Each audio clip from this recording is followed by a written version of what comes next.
대통령의 부처 업무보고 생중계가 화제가 되고 있습니다. 네. 그전에 이제 국무회의 생중계가 늘 화제가 됐었는데 네. 부처 업무보고를 되게 연말 연초에 많이 하잖아요. 네. 뜨겁더라고. 오늘도 막 굉장히 오, 뜨거웠는데. 진짜. 교수님 평가를 한번 해주시죠. 일단 조금 어려운 철학적 얘기를 하기 전에 예. 네. 간단한 말씀을 드리면 사실은 이번 주에 저는 사실은 대통령의 중요한 그 대부분 봤잖아요. 예, 예.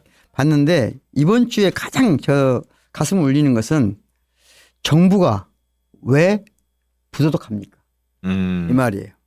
정부가 어떻게 부도덕할 수가 있습니까? 그 말은 무슨 말이냐면 기업이 자기 이익을 위해서 정규직 안 만들려고 예. 2년을 똑같은 자리에 채용하면은 정규직이 돼야 되거든요. 네. 그걸 방지하기 위해서 1년 11개월 만에 잘라요.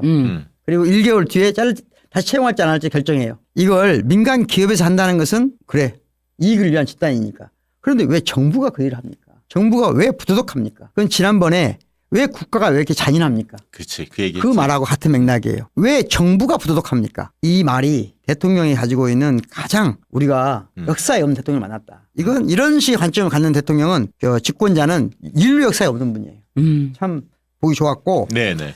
이제 철학적으로는 풀어주세요. 철학적으로는 네. 오랫동안 이건 공론장에 관한 문제거든요. 공공성이라는 게 어떻게 획득되는가. 그러면 오랫동안 전통적인 권력자들은 이 공개된 장소를 무엇으로 얘기냐면요. 네. 과시적 공론장. 기본적으로는. 네. 그러니까 내가 얼마나 너희들이 범접할 수 없는 만큼 아름답고 숭고하고 정제되어 있는가를 보여주는 자리예요. 그러니까 대통령은 옛날에 권력자들은 가장 좋은 옷으로 가장 화려한 모습으로 가장 존엄한 모습을 보여주는 네. 거예요. 네. 그래서 나를 보자마자 마치 신적인 느낌이 나게끔. 종교 지도자들도 약간 그렇게 그렇죠. 하죠. 분위기가.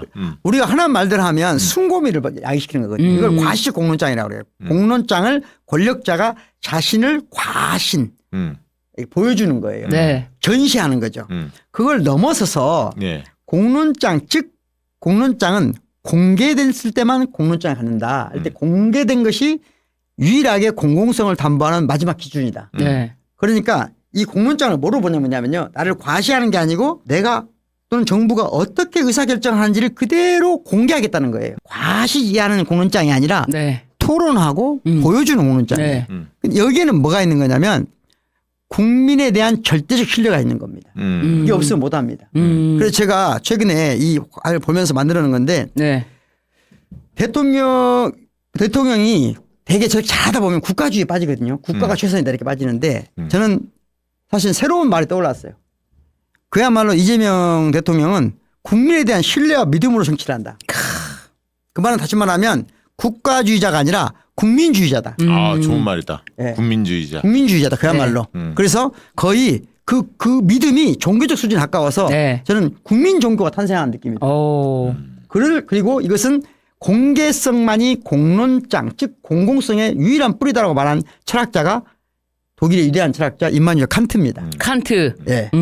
예. 그러니까 임마누엘 칸트, 한나 아렌트, 유르겐 하버마스와 같은 위대한 철학자들이 어떻게 생각한 거냐면 모든 당시 유럽의 정치인들 중에 한 사람이 아니라 가장 잘하는 정치인들 뽑아서 만들어낸 개념이에요. 그러니까 진정한 권력은 자기 과시하기 위한 사용하는 게 아니라 이 의사결정 과정을 믿고 그대로 보여줌으로써 결정을 누가 하게 한다? 국민이 하게 국민이. 한다. 이런 것들을 이론적으로 위대한 철학자들이 만들었어요. 제가 그거 공부했을 거 아니에요. 네. 그러면 교수님이 이제 전 세계에 알려줘야 할 거냐. 우리 대통령이 이렇게 하고 있다는 이 거. 이론을 왜 만드는 거냐면 현실에 이런 사람은 없어요. 아하. 하지만 현실에 이런 요소가 많이 있어요. 그걸 뽑아서 이상화를 시키는 거거든요. 이론은. 규범적 이상화라고 해요. 이것은 전문적 용어로. 규범적 이상화를 왜 시키냐. 이거 가지고 현실을 비판하기 위해서. 네. 현실 비판하기 잣대를 위해서. 대기 위해서 그렇죠. 이걸 근데- 딱 이렇게 멋있게 현실에서 만들어놨는데. 구현해버리잖아. 야. 그 말이에요. 아니 그런데 그 모습 그대로 이론을 보여주는 대통령이 나타난 거예요. 신기한 거죠. 아. 논문 칸트가- 하나가 나왔네. 오늘 논문 하나가 나와서 주제가. 예.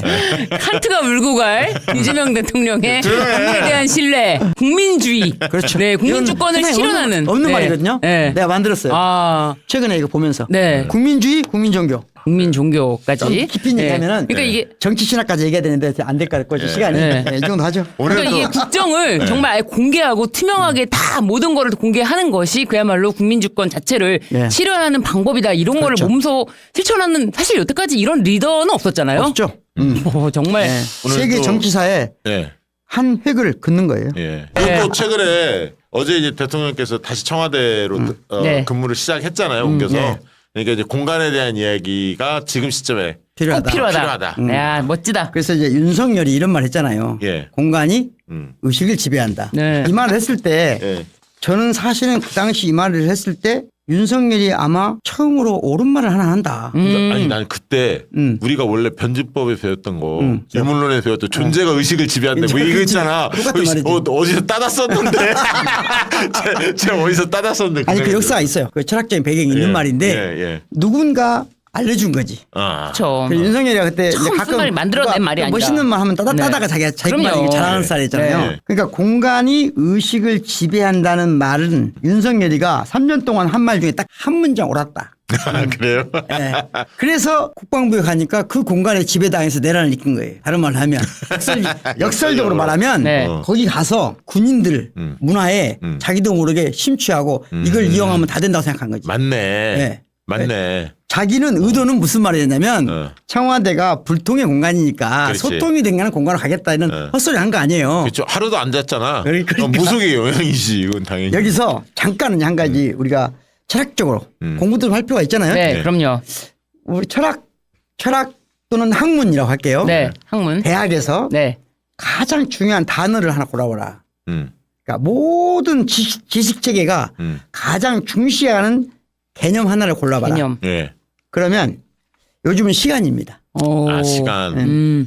그러니까 시간보다 중요한 말은 없어요. 예를 들어서 수학, 과학, 철학, 법학 다 수학 시간이 가장 중요해요. 네.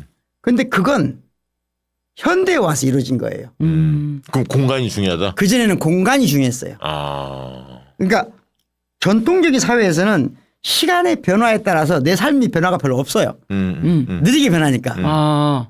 그잖아요. 네. 그러니까 어느 시대에 태어났냐에 대한 의식이 별로 없어요. 어느 집에 태어났냐, 어느 동네에 태어났냐, 어떤 집안에 태어났냐가 중요하잖아요. 아니 그리고 그 얘기 하잖아. 그래서 빈부격차 뭐 예를 들면 사람의 그 생활하는 거 관련해서 가장 중요한 요인이 최근에는 어느 나라에서 태어났냐가 1번이라는 거야. 그게 가장 크고 그 다음에 이제 집안 뭐 이렇게 들어가는 거지. 그러니까 그런데 예를 들자면 전통적인 사회에서는 전통적인 사회에서는 가장 중요한 게 공간이에요. 정확히 한 가지 이제 구분을 해드릴게요. 우리나라 말로 공간이란 말하고 장소란 말을 우리 혼동했어요. 맞네. 예. 네, 맞네. 근데 윤석열이 말했던 말은 공간이라고 했지만 사실은 그건 장소예요. 그러네요. 예. 공간은 기하학적인 세계거든요. 다시 말하면 우리 텅 빈 것이란 말이에요. 장소란 뭐죠? 네. 플레이스. 그러니까 스페이스와 플레이스의 용어예요. 네. 그러니까 과학에서 용어지 공간은. 삶에서는 공간이라는 게 아니라 장소란 말이에요. 네. 장소가 중요하죠. 네. 그러니까 고대에서는 장소와 공간을 아주 엄격하게 구분했어요. 아, 예. 네, 구분해 쓰기 시작했고 철학에서도 가장 중요한 말 중에 하나 공간이에요. 공간과 장소를 어떻게 말할 것인가 하는 게 중요하죠. 그런데 어느 순간 현대에 와서는 별로 안 중요한 것처럼 사람들이 착각해요. 그런데 제가 최근에도 그 우주인 이소연 씨를 만났을 때 예. 자기가 미국 어느 순간 그 생각이 들었다는 거야. 나는 그냥 평범한 집에 태어나서 평범하게 살고 평범했는데 나는 근데 좀 뭔가 가진 게 없는 것 같다. 이런 생각을 했는데 어느 날 갑자기 그런 생각이 들더라고요.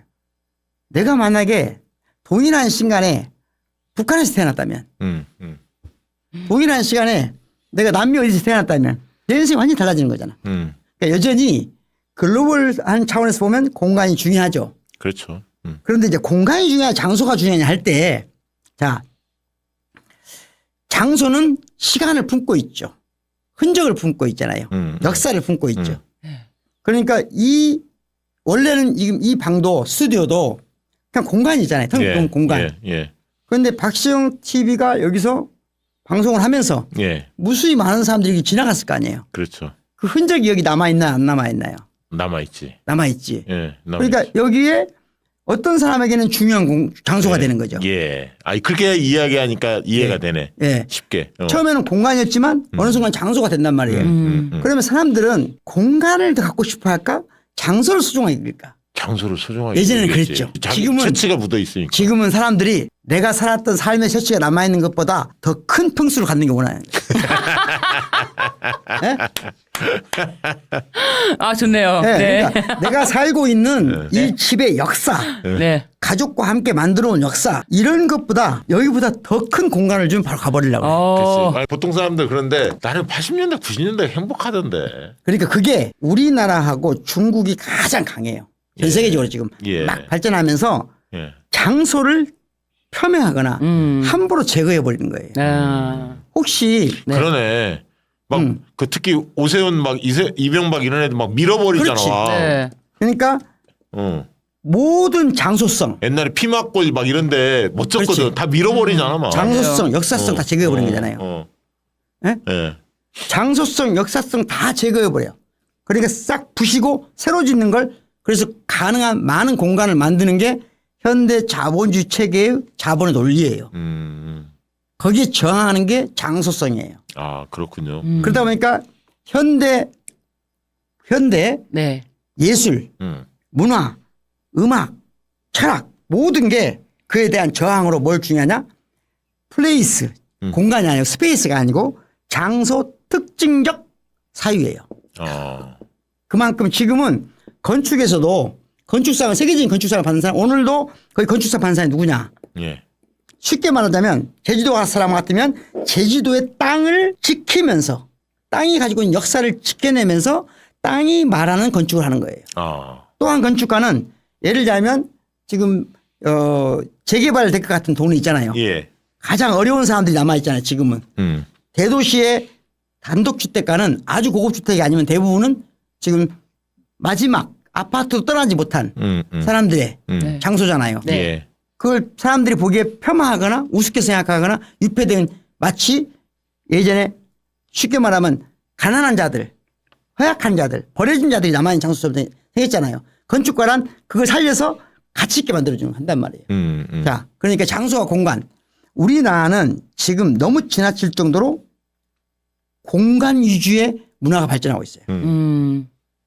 공간을 더 많이 차지하겠다는 탐욕이 예. 이 나라의 자본주의를 성숙시켜온 것도 사실이에요. 그러니까 무조건 저는 부정적으로 보진 않아요. 네. 다만 그것이 너무 극에 돌아있다.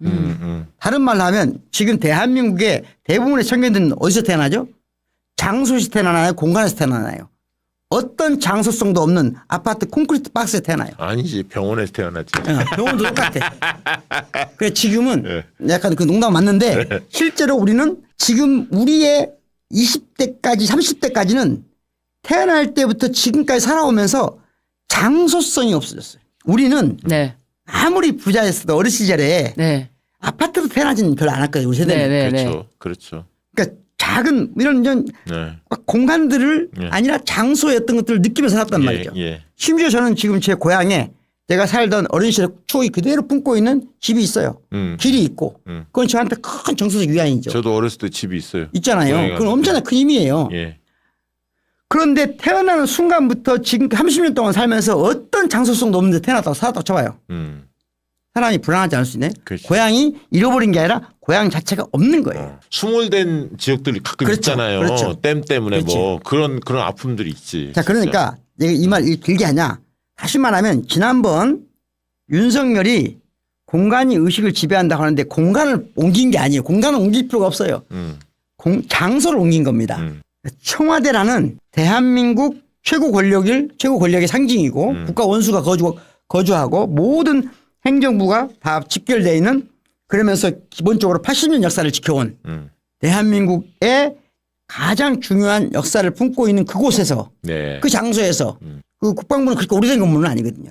어쨌든 군인들이 그리고 용산이라고 하는 특수한 우리 미국 여러 가지 엉켜 있는 곳이잖아요. 네. 네. 그 장소로 옮긴 거예요.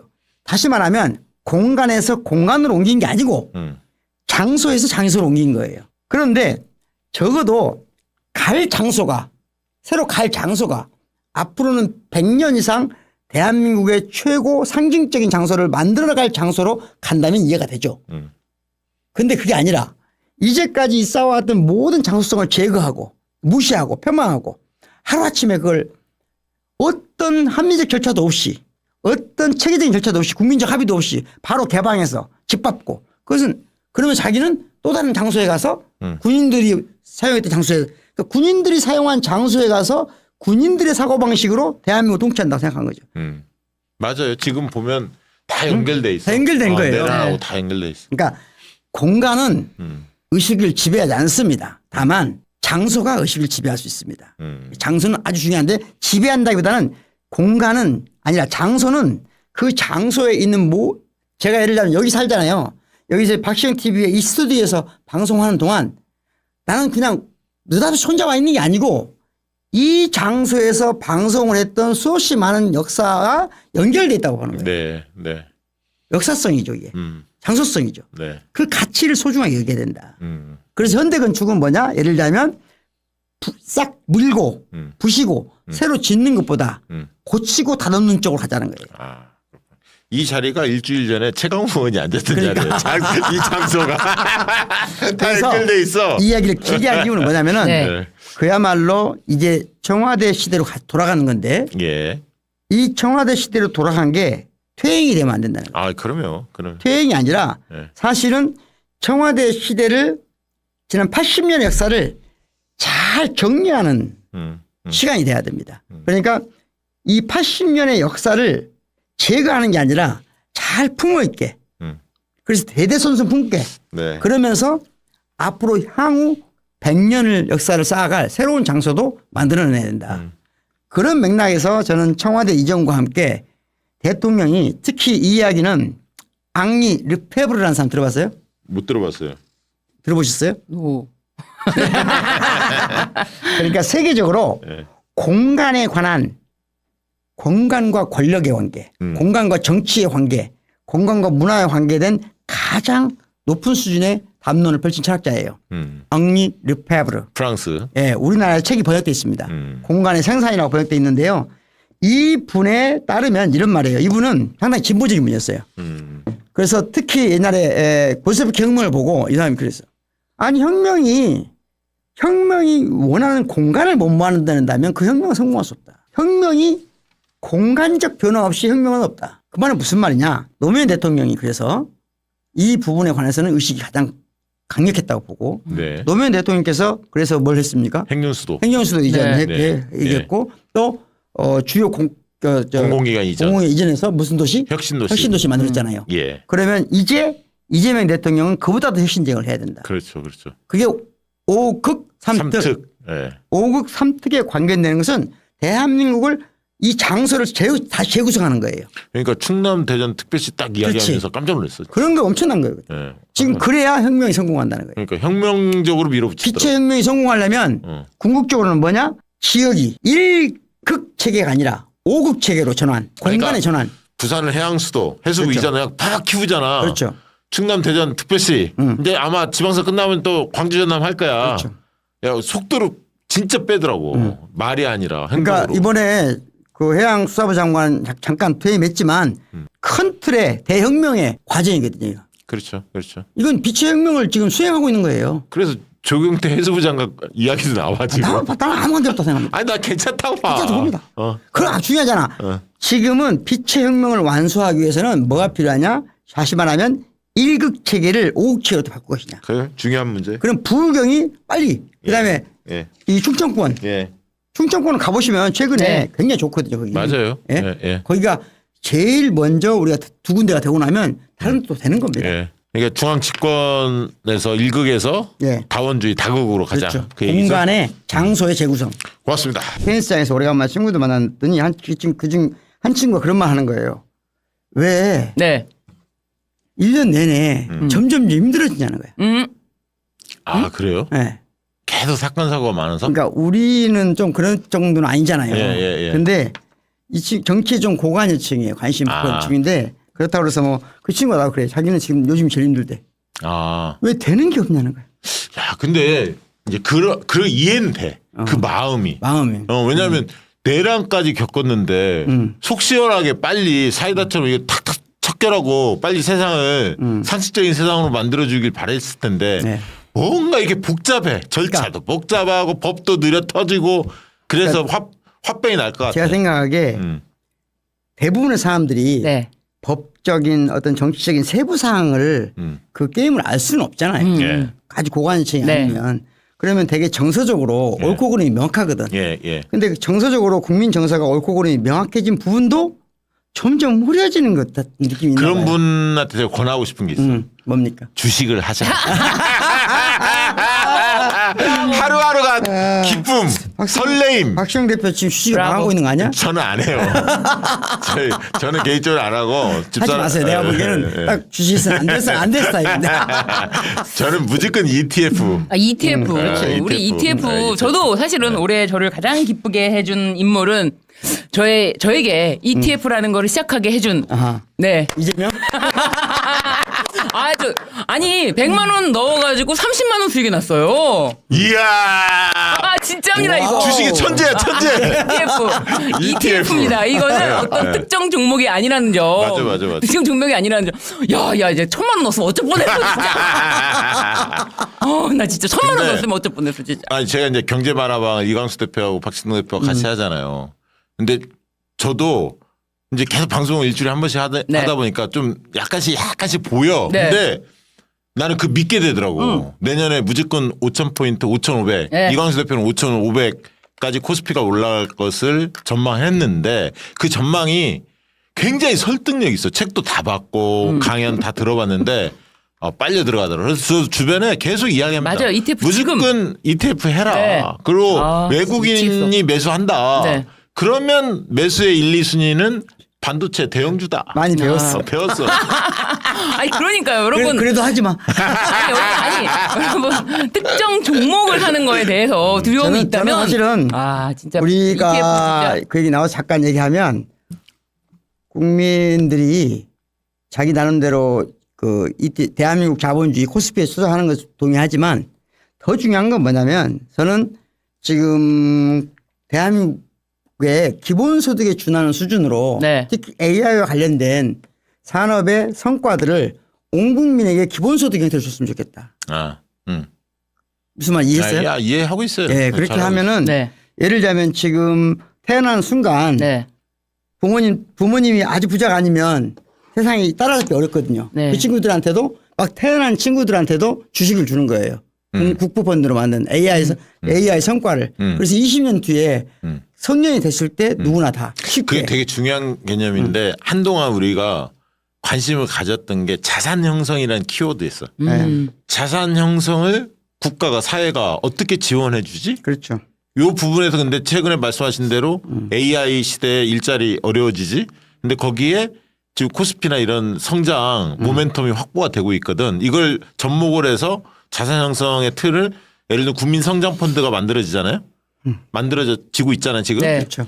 그러면 이제 지역별로 보면 뭐 시민 펀드 뭐 예를 들면 전북 뭐 도민 펀드 이런 식의 이 수익형 모델을 만들어서 시민들이 참여하게 만들고 거기서 얻는 수익을 가지고 도민들이 시민들이 같이 공유할 수 있는 이런 틀들을 만들어내야 돼요. 진짜 그건 과제야. 네. 우리의 네. 과제. 대단히 중요한 말씀하신 것 같고 진짜 너무 좋네요. 올해 내년에 그래서 내년에 중요한 것 중에 하나가 네. 내란 종식도 있고 경제 성장이라는 부분들 이제 바닥에서 일어서야 하는 경제 성장의 과제도 있고 그다음에 AI 시대의 대전환의 원년이 된다. 저는 그렇게 보고 있어요. AI 시대 대전환의 원년 처음 네. 출발하는 한 해야. 이재명 정부의 예산을 가지고 출범하잖아요. 내년에 처음으로. 그 과정에서 말씀하신 기본소득이나 여러 가지 부분들을 실험적으로 어떻게 할 거냐. 이게 그러니까 우리의 과제죠. AI 시대가 잘못하면 AI 파시즘으로 갈 수도 있거든요. 그러니까 AI가 방금 박시영 대표님 말씀하신 것처럼 새로운 세계로 가는 대전환의 신호탄이냐 아니면 엉뚱하게도 대퇴행의 신호탄이 될 수도 있거든요. 그렇죠.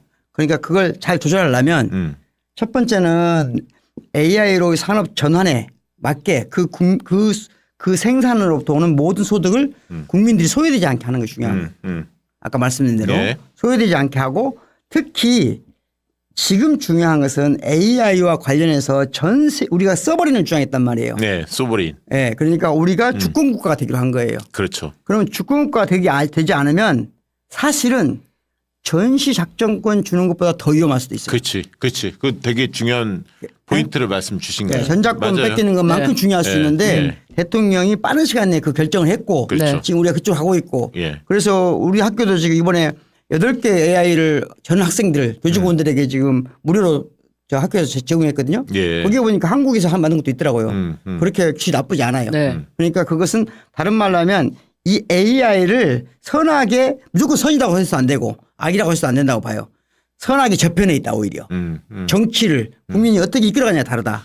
그러니까 이 시기에 이 황금 같은 시기에 이재명 정부가 들어서 얼마나 다행인지 몰라. 윤석열이었으면 망했어요. 이재명 정부가 진짜. 들어섰기 때문에 네. 지금 이런 기류에 올라탈 수 있는 거지. 윤석열이었으면은 윤석열이었으면 없죠. 지금 코스피 2000입니다. 2000대입니다. 저는 확신합니다. 2000대예요. 네. AI 네. 망했습니다. 망했죠. 진짜 그리고 진짜. 많은 사람들이 인상적인 장면이 아마 에이펙의 그렇죠. 과정에서 그리고 또 에이펙. 젠슨 왕, 네. 막 치킨 젠슨 뭐, 왕. 그 사람도 떴어, 사실. 네, 잘 그렇죠. 몰랐잖아, 사람들이. 치킨 먹고 막 이러니까 친숙하게 느껴졌고. 그러니까요. 뭐 이런 것도 있었죠.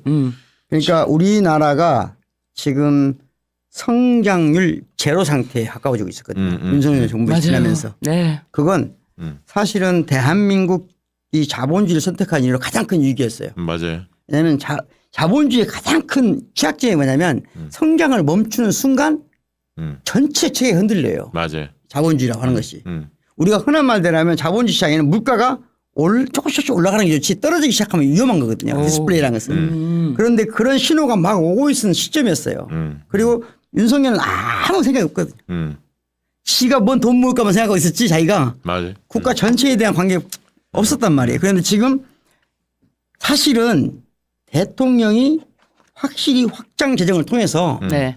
성장 동력을 만들어내는데 그냥 확장 전략이면 돈이 풀었으면 그 돈이 어디로 가게 하느냐 문제가. 항상 예를 들면 제일 중요한 게 주식시장에서 똑같아요. 유동성이 얼마나 풍부하냐거든요. 좀 어려운 말로 하면 쉬운 말로 하면 얘기야. 유동성. 네, 쉬운 맞아요. 말로 하면 네. 어.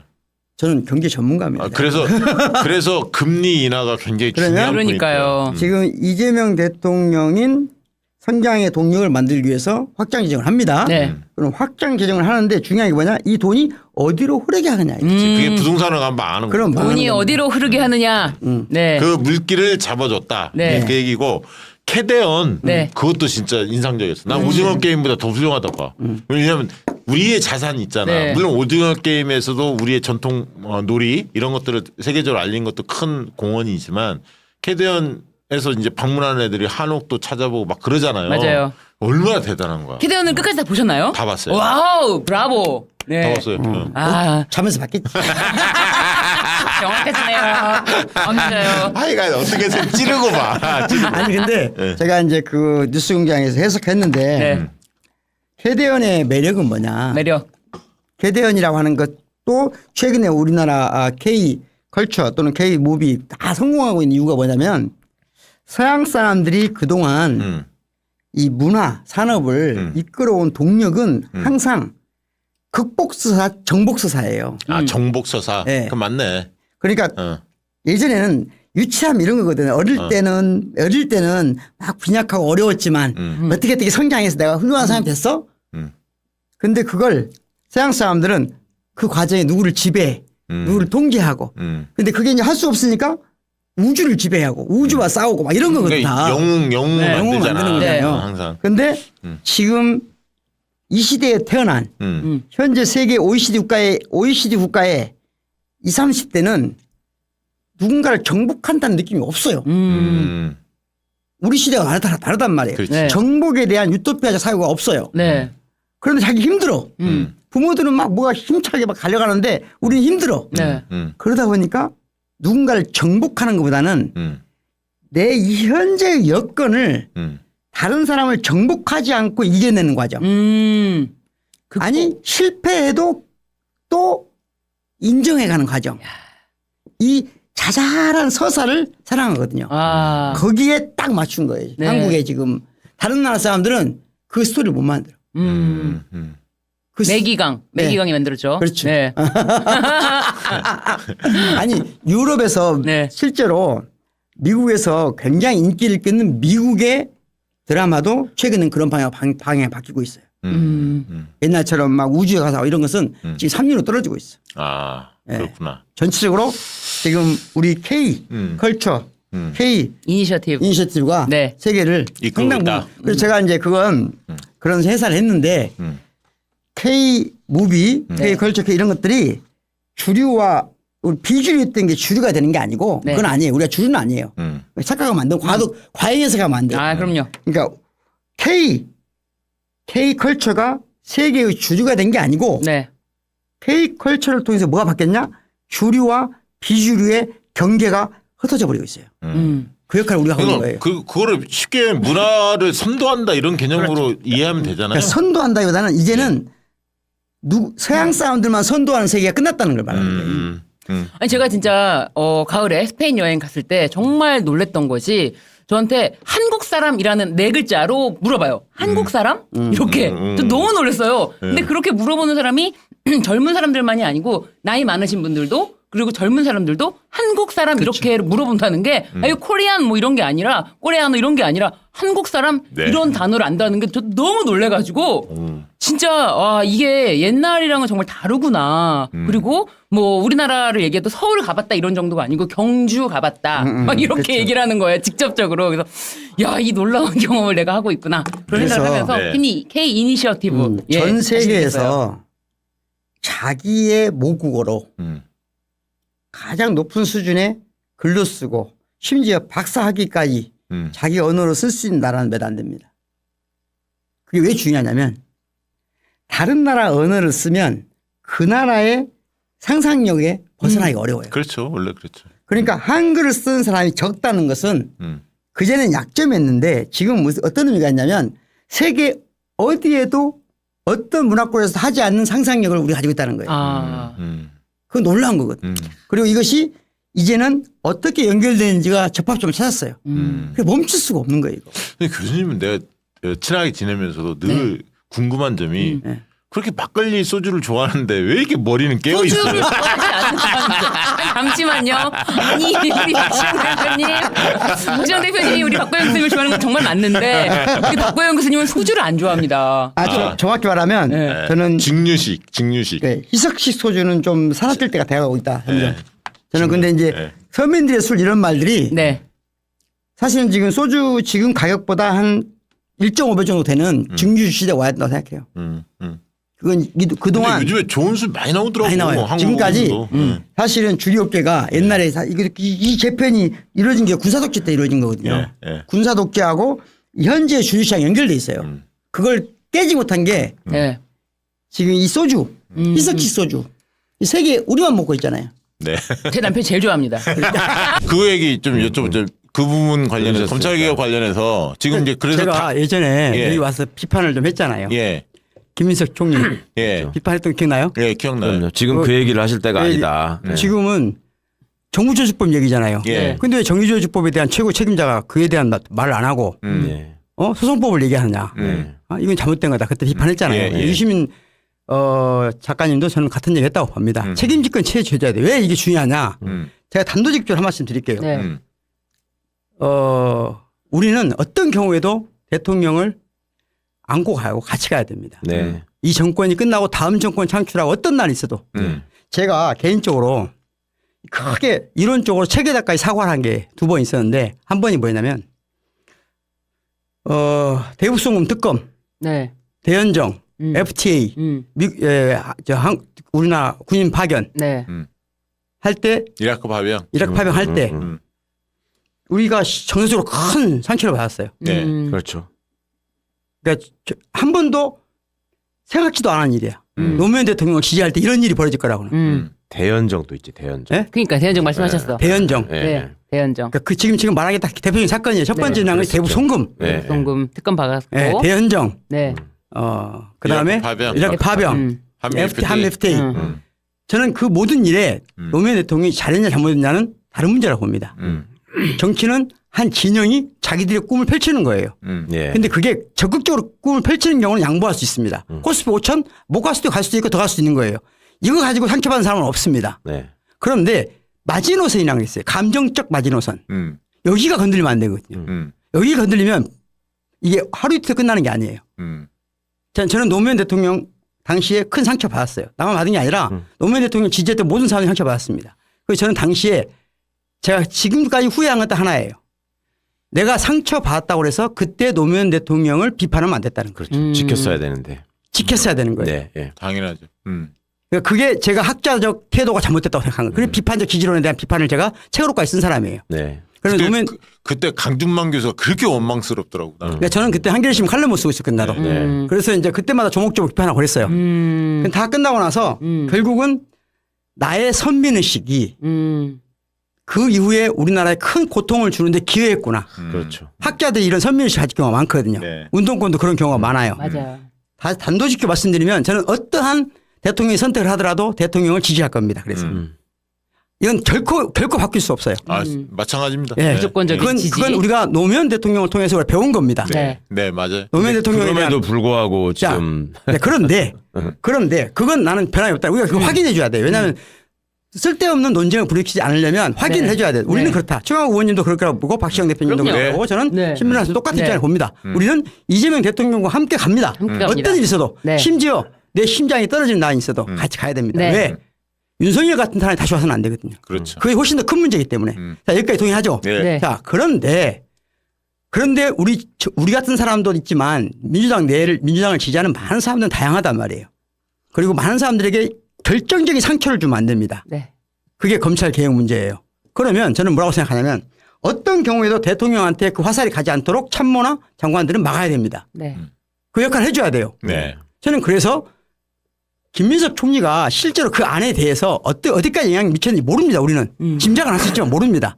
그런데 책임을 져줘야 된다는 거예요. 발언을 해줘야 된다는 거예요. 네. 그래야 대통령한테 안 가고 그래서 나중에 김민석 총리가 정치에 손해볼 수 있잖아요. 그거 국민들이 모릅니까? 지지자들이? 국민들을 바보로 하면 안 된다는 거예요. 민주당 지지자들은요 보통 사람들이 아니에요. 김민석 총리가 손해보면서 그 책임을 져주잖아요. 반드시 보상해 줍니다. 그렇죠. 저는 그렇게 믿습니다. 그렇게 정치를 해야 됩니다. 그래야 대통령이 되고 그래야 큰 정치를 할 수 있습니다. 이 바탕에서 봐야 된다는 거예요. 이 바탕에서는 정성호 장관 욕할 수 있죠. 욕 얻어먹어야지 본인이. 네. 그럼 봅니다. 그럼 중요한 문제가 아니 마지막에 다 국민들이 지지자들이 보고 있습니다. 진정으로 누가 이 정권을 위해서 자기도 희생하면서 욕도 얻어가면서 하고 있는가. 지금은 대통령한테 우리가 말했잖아요. 끝까지 대통령을 타겟으로 삼으면 안 됩니다. 우리 지역 내에서. 자, 그런데 그렇기 때문에 우리가 이 사안에 대해서는 지금 명확하다. 마지노선을 긋지 마라.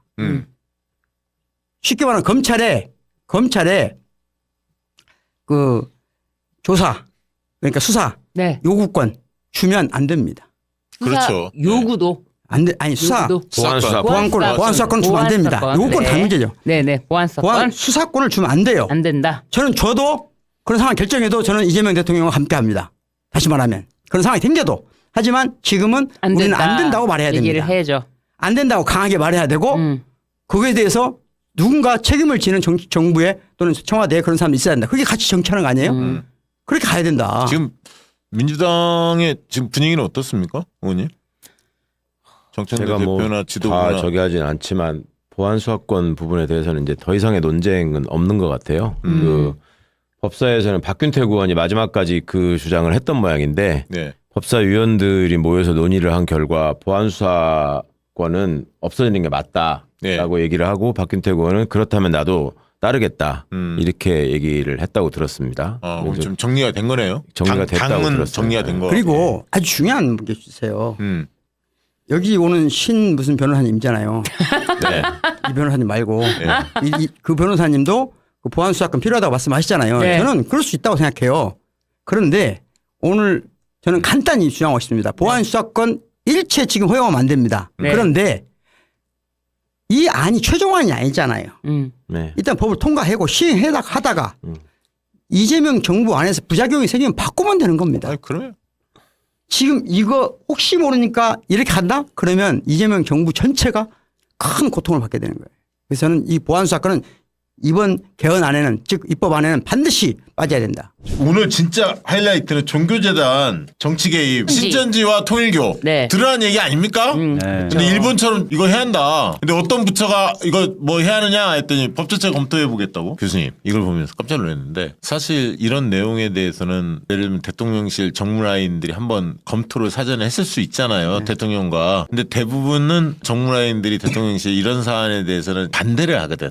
왜냐하면 무조건 진짜 반대하죠. 벌집을 쑤시는 거거든. 네. 엄청난 일이거든 이거는. 네. 근데 대통령께서 딱 결단했다는 얘기잖아. 이 정도 메시지가 나오는 거는 대단한 겁니다, 진짜. 이재명 사실은 대통령. 이 문제는 이제 해석을 하면 끝도 없는데요. 우선 간단하게 말씀드리면 직접적으로 내란의 스위치를 누가 당겼는가, 누가 눌렀는가 이 문제를 우리가 전통적으로 역사적 사건을 검토할 때 누가 스타팅했는가, 누가 출발했는가 이게 따지는 것도 있거든요. 네. 이게 직접적인 거죠. 그런데 사실은 이 내란의 오리진 즉 뿌리가 뭔가 어디에서 자양분을 먹고 자랐는가라고 하는 것을 보면은 한마디로 말하면 지난 박근혜 탄핵 이후에 네. 갑자기 상상하지 못했던 방식으로 종교와 정치가 아스팔트 위에서 결합되는 사건이 일어났거든요. 네. 그것들이 전 세계적인 경향이 있었고 전 세계적인 경향이 트럼프, 마가 세력과 함께 확산되면서 전 세계적으로 극우와 더 나아가서 혐오의 정치 그리고 이런 극단적인 내란들이 흥행하고 있단 말이에요. 다시 말하면 대통령은 1주년을 맞이해서 내란의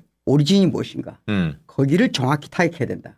그런데 대통령은 지난 그 경기도 지사할 때도 실력, 능력을 보여줬지만 다시 말하면 기독교와 정치화된 사이비 기독교를 구분하는 거거든요. 네, 맞아요. 그 구별할 수 있는 정확한 능력이 본인한테 있어요. 네. 그러니까 이게 종교와의 싸움이 아니에요. 종교를 가지고 정치하는 사람들과의 싸움이에요.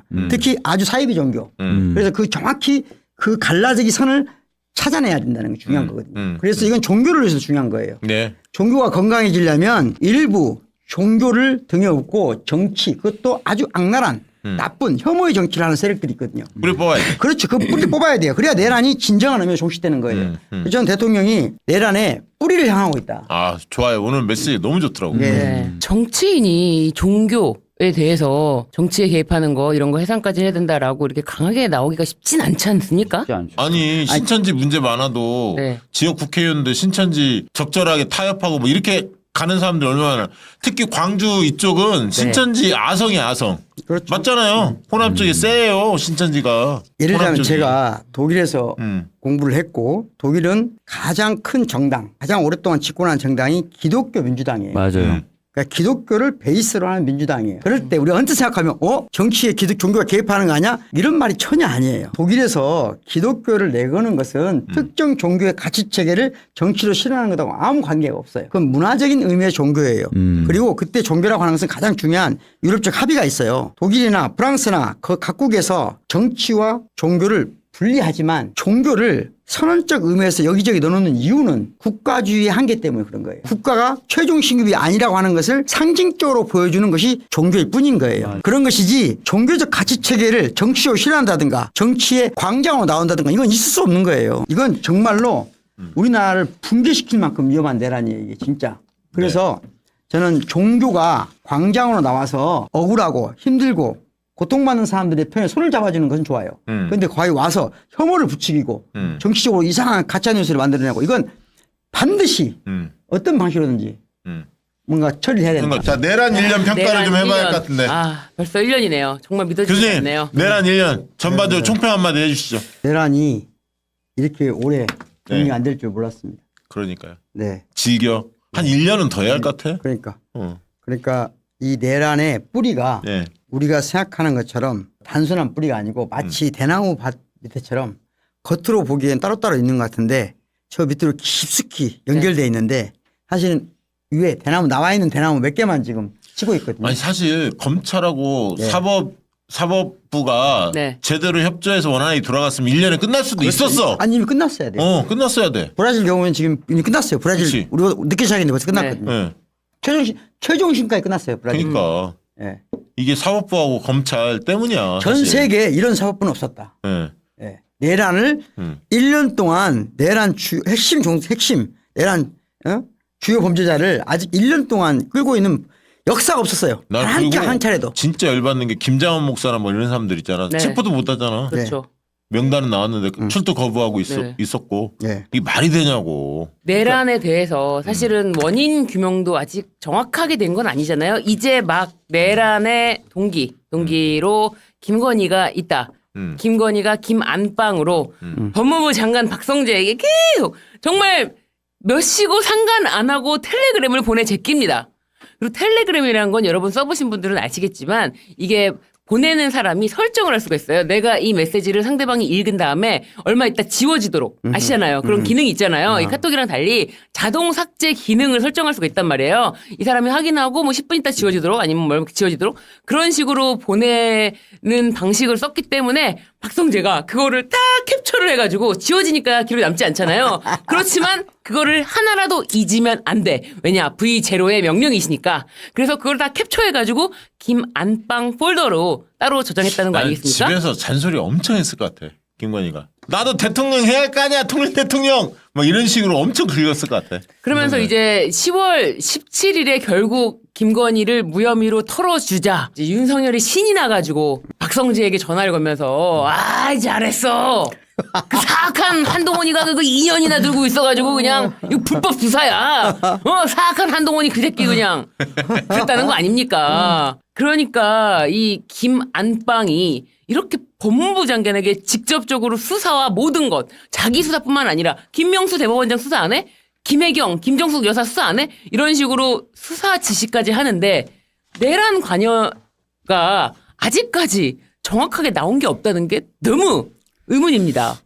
그래서 내란이 실제 누가 어떻게 설계하고 기획했는지 이게 안 나왔잖아요. 그렇죠. 안 나왔죠. 그러니까 그것을 파헤치려면 제가 보기에는 이 3대 특검을 다시 하나로 묶어서 해야 됩니다. 그래서 종합특검. 예, 지금 당 대표 그 대질신문이 필요하지 않나? 당연하죠. 김건희하고 윤석열, 뭐 노상원, 김용현 뭐 그렇죠, 이런 대질신문이 필요하잖아. 그래서 대질신문은 각자 다른 말을 막 하고 있어야지 하는데 말 안 하고 있잖아요. 아무 말도 안 하고 있는데 불러다 나오면 서로 아무 말도 안 해. 아니 막상 불러놓으면 나올 수도 있어.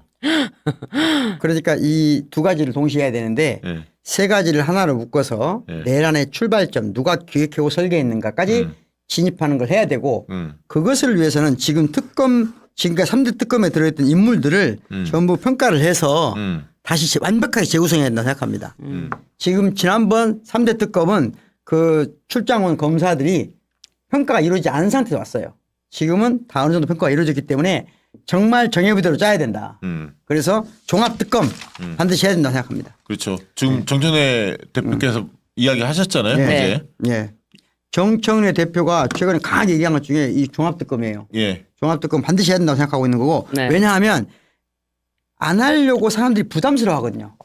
뭐 했는데 또 해? 이런 말 하기가 쉽거든요. 그러니까 당대표가 명확하게 미리서 말한 거예요. 그러니까 저는 지금 범진보 진영이 내란의 뿌리를 누가 설계했는지도 모르고 내란을 끝내면 되겠어요? 그렇지. 어떤 방식으로 설계했고. 동기도 명확해야지. 그렇죠. 그걸 못 박히는데 어떻게 내란이 끝나요. 그래서 저는 반드시 다시 종합 특검을 해야 된다라고 생각하고. 야, 그리고 무엇보다 교수님 북한이 참 대단한 게 이제 거기까지 밝혀졌잖아. 오물풍선 먼저 보낸 게 아니라 우리 쪽에서 전단 살포를 먼저. 전단 살포를 하면서 자극을 했다는 거 아니야. 그렇죠. 끊임없이 자극한 거거든 여러 가지로.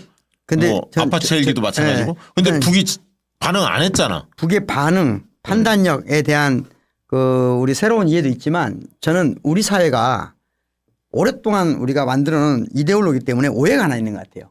마치 북한이 뭔가 굉장히 강력한 힘이 있다고 생각하거든요. 사실은 이미 오래전에 군사력, 경제력에 있어 차이가 너무 커졌어요. 그렇지, 그렇지. 냉정하게 말하면 우리나라하고 일본하고 누가 더 군사력이 있을 것 같아요. 국방력이. 일본이 이렇게 세상 물정을 모른다니까요 지금. 국방 순서. 예. 그럼 우리가 세지. 우리가 6인가 그럴 걸? 우리 5입니다. 5인가? 어마어마한 독일보다 셉니다 우리가. 5인가. 그러니까 우리나라의 현재 국방력이 우리가 생각했던 것보다 상상을 초월했어요. 다시 말하면 북한은 지금 우리를 두려워합니다. 두려워하지 사실. 예? 그러니까 한미 연합 훈련 네. 막 이런 거면 두려워하잖아. 다시 말하면 두 가지를 두려워하는데 군사력에서 너무 차이가 나고 최근에는 너무나 정밀한 기술들이 발달하다 보니까 그렇지. 사실은 지휘부를 타격할 수 있지. 타격할 수 있거든요. 언제든지. 그렇지. 그러니까 그걸 엄청 두려워해야 한다는 걸 우리가 확인한 거예요. 그러니까 북한이 뭔가 막 대단한 것처럼 해서 그건 다시 남한의 이데올로기 조장이거든요. 지금은 우리가 아주 막강한 나라다. 남한이 그걸 저는 다시 한번 확인했다고 봅니다.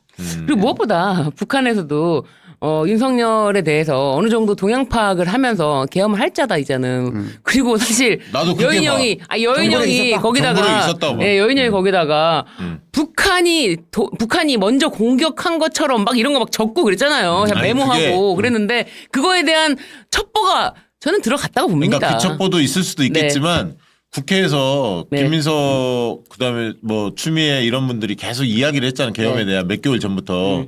그렇기 때문에 그 부분을 심각하게 생각하지 않았을까요? 그러니까 북은 계속 저기서 반응을 보이는 거 봤잖아. 아니 국회에서 발언을 듣고가 아니라 저는 첩보가 있었을 것이다. 이거 사실은 다 어느 정도 이렇게 아니, 그러니까 예. 제 얘기는 네. 그런 첩보 하나만 그렇죠. 갖고 판단하지 그렇죠, 않는다니까. 그렇죠. 네. 근데 야당의 주요 인사들이 그렇게 발언하지. 네. 그다음 계속 지금 북한을 향해서 그렇죠. 뭔가 자극을 하고 있지. 네. 아니 그런 걸 전반적으로 봤을 때 이거 심상치 않다라고 북에서 판단할 수 그러니까 있어요. 제 생각에는 음. 야당에서 당시 내란 가능성 그걸 말한 것이 가장 컸다고 봐요. 예, 북한에서는 그게 굉장히 신중하게 받아들였을 거예요. 그렇지. 예, 그래서 너무나 큰 위험성. 참 민족이 참 네. 큰일 날 뻔했는데 그때 총 쐈으면 정말. 어떻게 했어요? 참. 역사는 어떻게 기록할까요? 12.3을.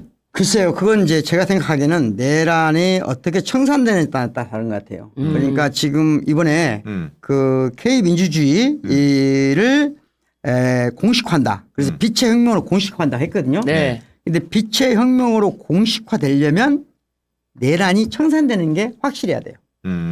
그렇지 않으면 그러네. 이름이 막 안 맞게 돼요. 그러네. 예. 혁명이 아니라 어. 이게 뭐랄까 처벌한 정도밖에 안 되는 거거든요. 그러니까 확실히 처벌하고 확실히 내란을 척결하고 새로운 시대로 갔다는 게 있어야 돼요. 아, 그러네. 그래야 빛의 혁명이라는 게 확실하게 의미를 절대하는 거거든요. 아직 그러니까 정확하게 진행형이네. 진행이다 봐야 됩니다.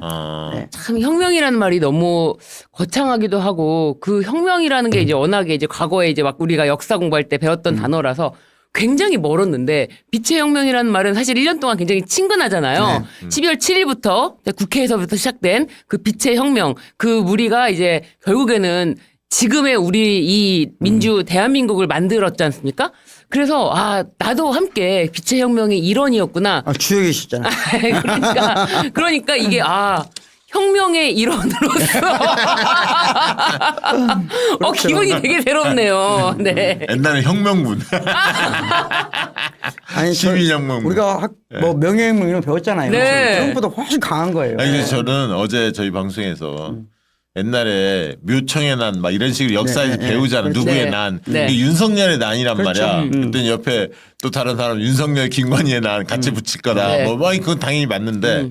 그러면 이제 그것이 명확해져야 돼요. 이게 윤석열의 난인지 아니면 윤석열, 김건희 부부의 난인지가 그렇지. 명확해져야 된다. 맞아요. 이게 이제 딱 밝혀져야 하는 거고. 네. 그다음에 시민혁명, 네. 빛의 혁명으로 진압됐다. 내란이. 그리고 새로운 시대가 열렸다. 뭐 이렇게 네. 가려면 내란이 완전히 종식이 된다. 그러니까 이게 체제가 유지되면 나중에 빛의 혁명이라고 우리가 이름을 써도 역사는 윤석열 나는 기록할 위험성이 있어요. 근데 빛의 혁명이 되려면 결국은 어디까지 가야 되냐? 내란을 완전히 청산하고 어디까지 가야 되냐? 대통령이 약속했던 다시 말하면 새로운 공화국 7공화국. 헌법 개정까지 딱 되면 이게 빛의 7공화국이 혁명이라고 되면. 말 되는 거예요, 나중에. 그렇지. 예. 그렇지. 근데 아직은 빛의 혁명은 반혁명의 위험성이 있다. 예. 근데 나는 개헌은 지방선 끝나고 예. 준비해서 총선 때 그렇죠, 했으면 좋겠어. 당연히. 예, 그렇게 했으면 좋겠어. 근데 그게 그리고 오늘 네. 여당에서 민주화 운동 기념일로 12.3을 네. 하겠다. 법 개정 착수하겠다. 이런 메시지가 나왔어요. 네. 네. 그러니까 법까지 아예 이제 개정을 해서 지금 말씀하신 빛의 혁명을 공식화하겠다라고 하는데요. 이런 부분이 중요한 거죠. 왜냐하면은 이제 여기에 대해서 아예 관련 법이 정비되어 있지 않으면은 이게 또 어떻게 뭐 그렇죠. 변질될 수가 있으니까 5.18처럼 네. 그렇게 하겠다는 거잖아요. 네, 그렇습니다. 그래서 이제 대한민국 지켜낸 주권자를 기리는 너무 중요할 것 의미에서 같아. 네. 중요하죠. 민주화운동 기념일로 제정하는 이거는 법률 개정. 앞으로 5.18 못지않게 12.3 이 부분이 아까 얘기했던 새로운 시대로 접어들면 전 세계 인중에서 K민주주의를 배우려고 하는 사람들 그러면 전 세계 이제 심포지엄 같은 게 열린다고. 그렇네. 나중에 보세요. 아, 열어야죠. 13에 63 이런 데 빌려갖고 회의장 전 세계 심포지엄 엄청 열릴 거예요. 그럼 아, 정말 거기에 너무- 박구영 교수가 쓸 겁니다 아마. 네. 그렇죠. 정말 정말 시민들이 맨손으로 그 장갑차가 출동하는 그 헬기가 내려오는 그 정말 특수부대들이 올라가는 거기를 막겠다고 다 맨손으로 달려가지 않았습니까? 정말 쓰레빠를 신고 맨발로. 아 그런 거 생각하면 정말 울컥합니다. 네. 그러니까 우리 인류 역사의 가장 위대한 사건 중에 하나고 그 맨발로 달려와서 예. 저번에 헌법재판소에서 그 헌법재판소 참여했던 변호사 중에 한 분이 이런 글을 썼어요. 그러니까 민중을 사회적 약자가 어쩔 수 없이 권력보다 앞에서 밀어 눕는다. 풀이라는 시가 있잖아요. 예. 풀이라는 시를 보면 먼저 먼저 눕고 일어나고 눕고 이런 비루한 예. 사람 그렇지. 그러면서도 꿋꿋이 일어나는 걸 말했잖아요. 그렇지. 그런데 12.3 내란 때 그 시가 바뀌었다는 거야. 바람보다 먼저 일어나서 바람과 맞서 싸운 거야. 권력과. 먼저 눕지 않은 거야. 옛날 우리 민들레처럼 노래 많이 불렀었는데. 그래서 이건 예. 사실은 단순히 그날 막은 것뿐만 아니라 군인들의 행동까지를 종합해 보면 네. 이 나라의 국민들의 예. 최소한의 합의가 굳건했다는 거예요. 그렇죠. 예? 그리고 그것은 그 출발이 저는 동학에서 시작됐다. 아, 그러면. 예, 동학에서 그 많은 예. 무수히 많은 제가 항상 동학 얘기하면 마지막 석대들 전투 장흥에 석대들 전투에서 동학 말하자면 지휘부에 있었던 사람들 예. 목을 잘라서 일본 사람들이 데려가서 생체 실험을 합니다. 그래가지고 그 생체 실험한 두개골을 지금도 대학의 지하실에 있는 걸 찾아봤잖아요. 예? 전주에 가면 지금 녹두관에 그거 있습니다.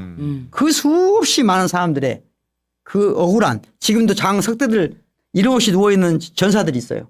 그분들의 그 모든 것들이 모여서 지난 12월 3일 밤 시민들도 나오고 또 구인들도 참고 국회의원들도 나가서 답을 넘고 이런 이 모든 게 있을 수 없는 일이 함께 이루어져서 나라를 구한 거 아니에요. 그렇죠. 그러니까 내려 그런 면 보면 서강대길 넘지 마라. 그러니까 그렇죠. 이제 교육이라는 게 굉장히 중요하기도 하고 네. 어떻게 보면 영화 같은 거 있잖아요. 서울의 봄이나 뭐 이런 게 알려졌잖아요. 그렇죠. 엄청 중요하죠. 그러니까 그런 걸 보면서 뭐가 옳고 그름에 대한 최소한의 이 공감대가 형성이 돼 있는 거잖아요. 군인들도. 그렇죠. 그러니까 동학 드라마 같은 거 많이 나와야 됩니다. 맞아요. 영화, 문화가 영화, 중요해요. 드라마 이런 거 많이 해야 돼요. 그렇지. 근데 이제 그래서 뭐 어쨌든 그 내란의 밤, 계엄의 밤이 다시 다가오고 있는데 어제 뭐 조지호 청장 드디어 입을 열었죠. 이상민 재판에서 네 계엄 당일의 밤에 윤석열이 전화해가지고 그냥 월담하는 의원들 싹 잡아들이라고 이렇게 얘기했다고 진술을 다 했습니다. 이상민 그랬는데 재판에서. 근데 세게 하지는 않았어. 명령을. 그런 누가? 의원들을 잡아들이라고 했다니까요. 아니 네.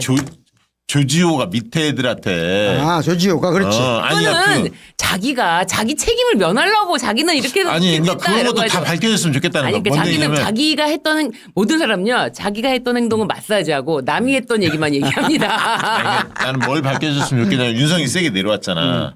근데 말단까지는 아주 강압적으로 들어오지는 않았잖아. 아니, 못 들어가게 막긴 막았지만 네. 굉장한 물리력은 사용하지는 않았거든. 적정선에서 관리됐단 말이야. 그러면 어느 선에서 누가 요걸 카트했느냐 여기까지 다 밝혀졌잖아요. 저는 맨 밑에서 말단들이 이거를 제가 잡는 게 맞아라는 왜냐면 시민들이 정말 맨손으로 있으니까. 아니 그러니까요. 그게 다 밝혀져야 한다 이거지. 네. 하여간 그러려면 종합특검 해야 한다. 반드시 해야 된다. 반드시 해야 된다. 종합특검 반드시 해서 반드시 밝혀야 된다. 그러니까 사실 조지호가 지금에서 말을 했잖아요. 월담하는 의원들 잡아들여. 그런데 최근까지도 윤석열은 홍장원 증인으로 불러다가 홍장원이 그 체포 명단에 대해서 막 몰아가면서 내가 반국가 세력 체포하라고 했잖아. 반국가 세력. 아니, 그러니까 윤석열 말을 윤석열은 개구라고 네. 그건 뭐 다 그러니까 오죽하면 홍장원이 이재명 의원식이 왜 반국가 세력입니까? 라고 반박까지 하는 증인신문이 불과 얼마 전에 있었는데 조지호는 여기다 대고 아예 월담하는 의원들까지 싹 잡아들여라. 약간 이게 확인 한번 해보고 싶은데 내가 지금 정확히 뉴스를 접했는지 모르겠는데 조지호 경찰청장한테 네. 윤석열이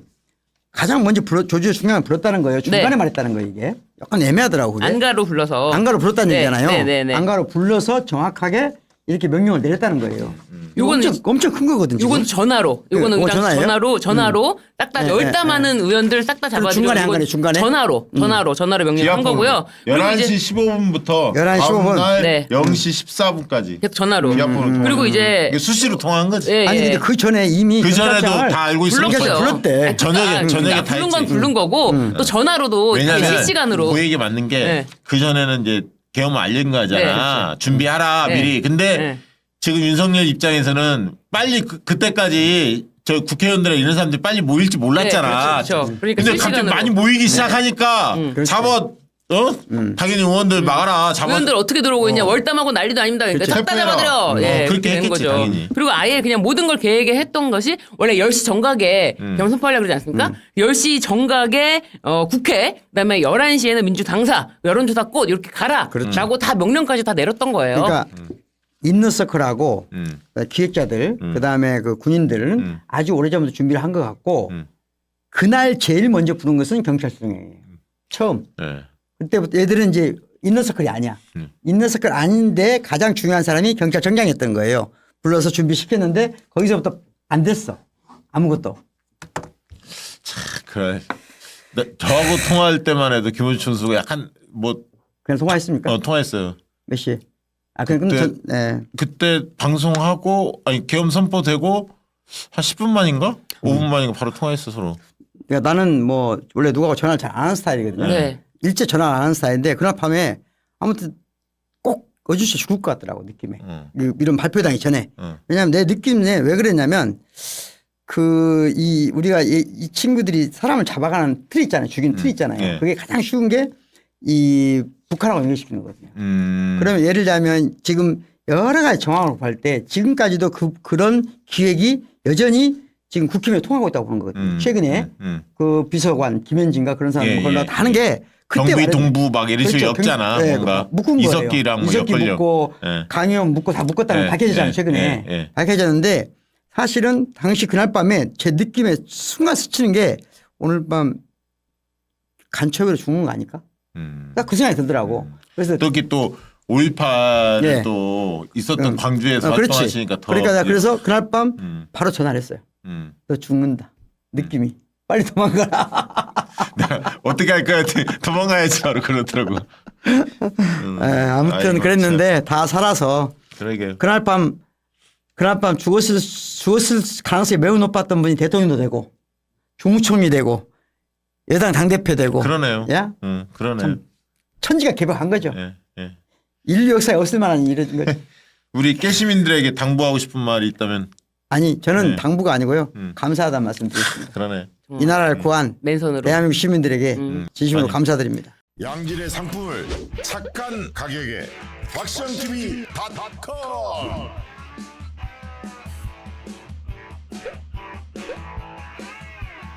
다양한 상품들 식품 건강 생활 쇼핑이 구원이다 박시영TV.com